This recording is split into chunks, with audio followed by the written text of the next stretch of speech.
आज Doubtnut app download करें।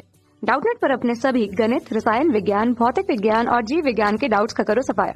बस प्रश्न की फोटो खींचो, एक ही प्रश्न को क्रॉप करो और तुरंत वीडियो सोल्यूशन पाओ। अभी डाउनलोड करें। हेलो फ्रेंड्स, हमारा क्वेश्चन है यदि किसी बिंदु पर वैद्युत क्षेत्र शून्य हो तो क्या यहाँ कोई वैद्युत विभव हो सकता है, और यदि किसी बिंदु पर वैद्युत विभव शून्य हो तो क्या क्या वहाँ वैद्युत क्षेत्र हो सकता है। ओके, तो क्वेश्चन में बेसिकली हमें ये बताना है कि अगर किसी बिंदु पे वैद्युत क्षेत्र हमारा शून्य है तो वैद्युत विभव हो सकता है कि नहीं, और इसका जस्ट अपोजिट भी हमें चेक करना है। अगर हमारा किसी बिंदु पे वैद्युत विभव शून्य है तो वहाँ पे वैद्युत क्षेत्र होगा कि नहीं। ओके, तो यहाँ पे सबसे पहले हम जो है ये वाला पहला वाला पार्ट देखते हैं कि अगर हमारा जो किसी बिंदु पे वैद्युत क्षेत्र शून्य है तो वहाँ पे हमारा वैद्युत विभव होगा कि नहीं। तो हमारा विद्युत क्षेत्र क्या होता है कि हमारी विद्युत क्षेत्र हमारा क्या होता है, विभव प्रवणता का ऋणात्मक होता है। मीन्स हमारा जो विद्युत क्षेत्र का फॉर्मूला होता है क्या होता है, E इक्वल टू हमारा क्या होता है minus dV divided by D R के बराबर होता है। मीन्स ये बताता है कि हमारा जो है दूरी के साथ विभव किस तरीके से परिवर्तित हो रहा है, ये हमारा क्या बताता है, विद्युत क्षेत्र बताता है। dV divided by D R यही हमारा क्या है, विभव प्रवणता है। तो विभव प्रवणता का जो ऋणात्मक होता है वही हमारा विद्युत क्षेत्र होता है। ओके, अब अगर यहाँ पे बोला जा रहा है कि अगर हमारा विद्युत क्षेत्र शून्य हो जाए, अगर हमारा विद्युत क्षेत्र शून्य हो जाए तो इस कंडीशन में हमारा dV divided by D R क्या हो जाएगा, dV divided by D R हमारा क्या हो जाएगा, जीरो के बराबर हो जाएगा।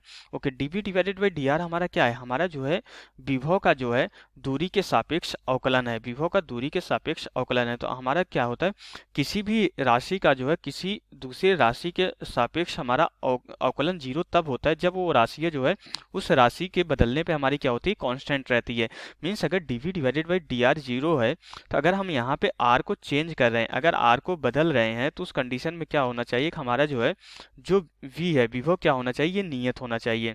मीन्स हमारा क्या होना चाहिए, विभव नियत होना चाहिए। अगर विभव नियत होगा तो उसी कंडीशन में क्या होगा कि हमारा जो है dV divided by D R जो है जीरो होगा, क्योंकि हमें पता है किसी भी जो है नियत राशि का जो है अवकलन क्या होता है, हमारा जो है जीरो के बराबर होता है।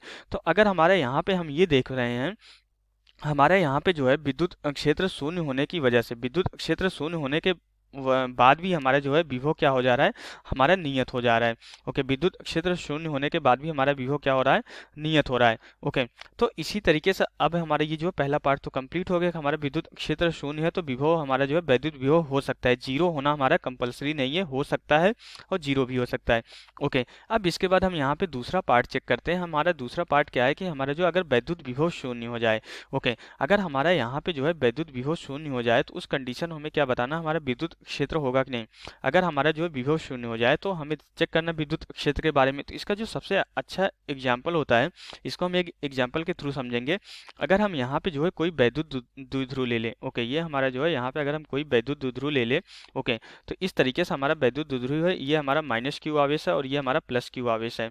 ओके, तो इसके मध्य बिंदु पे, इस वैद्युत द्विध्रुव के जो है हमारा मध्य बिंदु पे क्या होता है कि हमारा जो है विभव यहाँ पे मध्य बिंदु पे विभव हमारा शून्य हो जाता है, क्योंकि हमारा विभव का जो फॉर्मूला होता है, विभव का फॉर्मूला क्या होता है, V इक्वल टू किसी बिंदु आवेश के कारण, यहाँ पे एक आवेश रखा है और यहाँ पे एक आवेश रखा है, किसी बिंदु आवेश के कारण जो हमारा विभव होता है V इक्वल टू जो है K Q divided by R के बराबर होता है। तो यहाँ पे हमारा क्या होता है कि हमारा जो वैद्युत द्विध्रुव होता है उसमें ये दोनों आवेश का परिमाण बराबर होता है और प्रकृति में विपरीत होते हैं।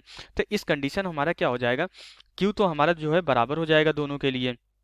ओके, Q बराबर हो जाएगा और हमारा जो है दूरी, इस बिंदु की जो है दोनों आवेशों से दूरी भी बराबर हो जाएगी। अगर दोनों आवेशों से हमारी दूरी भी बराबर हो जा रही है क्योंकि हम मध्य बिंदु ले रहे हैं, तो हमारे इस कंडीशन में क्या होगा, हमारा इस कंडीशन में हमारा क्या होगा, विभव जो है परिमाण में दोनों बराबर हो जाएगा, लेकिन एक ऋणावेश और एक धनावेश होने की वजह से हमारा जो परिणामी विभव आएगा इस बिंदु पे, हमारा ये जो परिणामी विभव आ जाएगा ये हमारा जो है जीरो के बराबर हो जाएगा।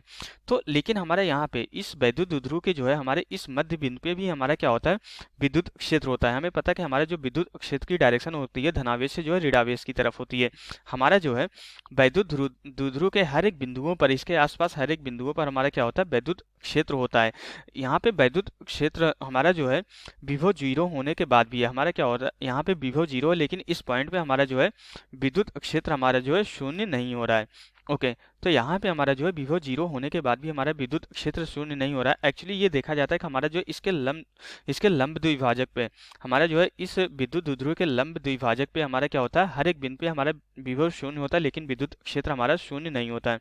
लंब द्विभाजक मतलब हमारा जो है इसको जो है यहाँ से जो है इसके मध्य बिंदु से जो है गुजरने वाली हमारी क्या होती है, ये सीधी रेखा होती है। ओके, जो कि हमारी जो है इस वाले पे जो है द्विध्रुव पे क्या होती है, हमारी लंब होती है। ओके, लंबवत हमारी क्या होती है, इसको जो है दो बराबर भागों में, लंब रेखा इसको दो बराबर भागों में बांटती है। तो यहाँ से हमें ये पता चल जाता है कि हमारा जो है इसके जो है लंब द्विभाजक के हर एक बिंदुओं पर हमारा क्या होता है कि हमारा जो है यहाँ पे जो है हर एक बिंदु पे हमारा विभव क्या होता है, शून्य होता है। लेकिन विद्युत क्षेत्र हमारा जो है, विद्युत क्षेत्र हमारा शून्य नहीं होता है। तो यहाँ से हमारा ये कंडीशन हो जाती है कि अगर हमारा जो है विद्युत क्षेत्र शून्य है तो हमारा ये जरूरी नहीं है कि हमारा जो है विभव शून्य हो जाए, विभव हमारा जो है नियत हो जाता है। और अगर हमारा जो है विद्युत विभव शून्य है तो हमारा ये भी जरूरी नहीं है कि हमारा जो है विद्युत क्षेत्र शून्य हो जाए, हमारा जो है ये नॉन जीरो हो सकता है। तो यहाँ से हमारा जो है क्वेश्चन कंप्लीट हो जाता है। Okay, thank you. कक्षा 6वीं से 12वीं से लेकर नीट, IIT, JEE वो एडवांस के लेवल तक 1 करोड़ से ज्यादा छात्रों का भरोसा। आज ही डाउनलोड करें डाउटनेट ऐप या व्हाट्सएप करें अपने सारे डाउट्स 8400 400 400 पर।